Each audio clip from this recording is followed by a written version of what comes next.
this out Okay. and do an adjustment right there. Okay. Like because a lot of guys will leave these like way out there, and then it's like immediately the customer is going to have to go down here and actually use a tool to do the adjustment. Okay. You just get a slightly nicer build like that.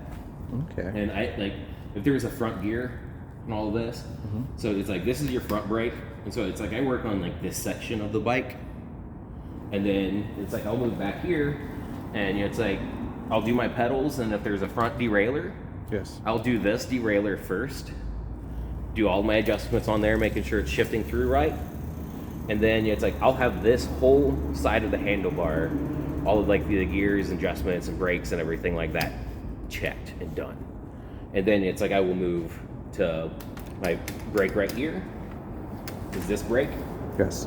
And so it's like right now, I've not checked it yet. Like what you're looking for is you want these to be squared up, sitting even, not rubbing your tire. Like there's usually a little bit of adjustment on the back one, but not much. Your front one, you usually actually have to adjust. And so I'm just gonna square this up ever so slightly.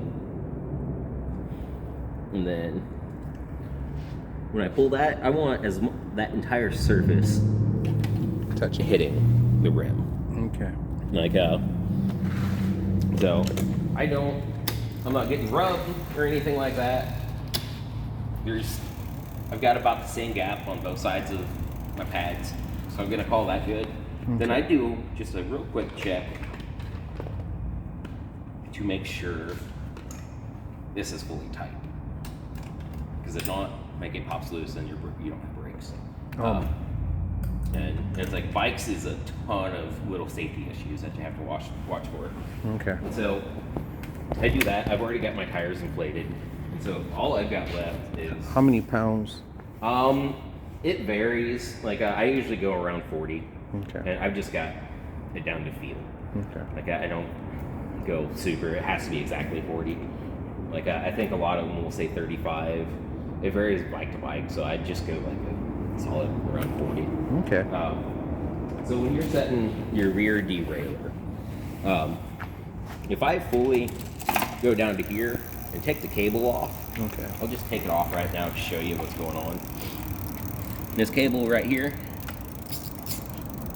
you see how this is like its default setting with no tension on the cable. I don't even have it set. So it's like the very first thing I do is drop it down to your high gear. Like the small one's the high, little one's the low, and on your front it's the exact opposite.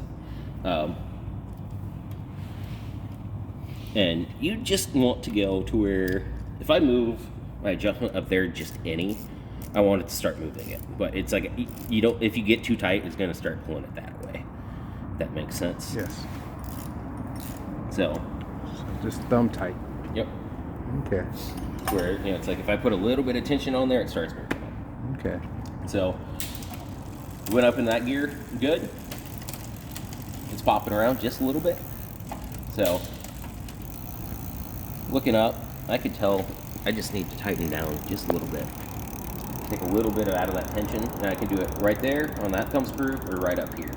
And now you see how I'm not getting that little bit of pop here and there? Yes. Going up in that one good.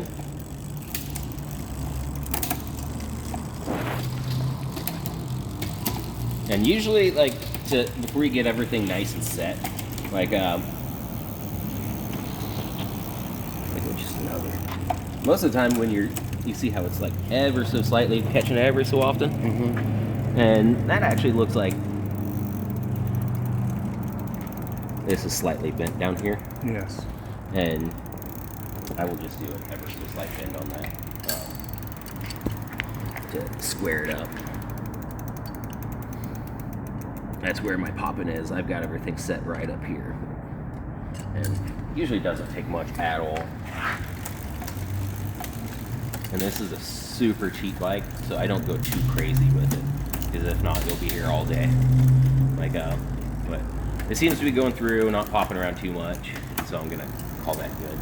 I mean, like I said, like this bike right here is about as cheap as you can make a bike. So it's not ever going to be perfect. Like, I mean, it is what it is on this, but it's shifted through good, like it's stopping good. One of your big things on brakes, Yes. I try to get it to where they're both hitting evenly. Okay. You don't want one where you're cranking all the way back and the other one where you barely touch it. Like I'm pulling them both back pretty much evenly before they hit. Okay. I'm going to call this one good. It does have a little bit of pop in there on that rear derailleur, but